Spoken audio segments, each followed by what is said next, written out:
Senator Ted Cruz appears to be the winner in Iowa tonight. Among the Republicans, at least, these are the latest numbers from the caucuses there this evening.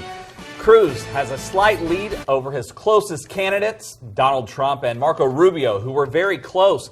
Dr. Ben Carson, who came in fourth, says his campaign will move ahead to Florida instead of New Hampshire, which will hold its primary next Tuesday. Just 30 minutes ago, Mike Huckabee announced he's suspending his campaign.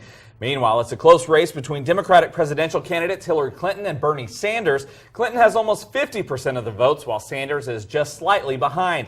There is word now that Martin O'Malley, who came in with the fewest votes tonight, is suspending his campaign. Meanwhile, our own political analyst spent the entire weekend in Iowa as last-minute campaigning continued in the Hawkeye State. Bob Beatty joins us live from a caucus site in Des Moines. Bob, set up the scene for us.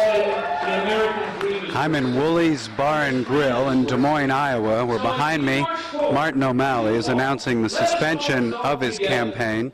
Now, you may ask why I'm at O'Malley's election night party. Well, of 18 candidates, he was the only one to ask me.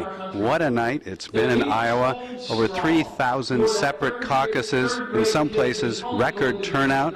I saw at Drake University people lined out the doors, and surprising results on the Democratic side. I think both candidates will claim victory. It's so close, and they'll move on. But how about on the Republican side, where Ted Cruz defied some of the polls, and so did Marco Rubio defy a number of the polls, and a lot of argument that Donald Trump underperformed. So I think looking at these caucuses, we see Marco Rubio at this point as the possible alternative to both Cruz and Donald Trump. But for now, Ted Cruz, Marco Rubio, and both Democrats, very, very happy.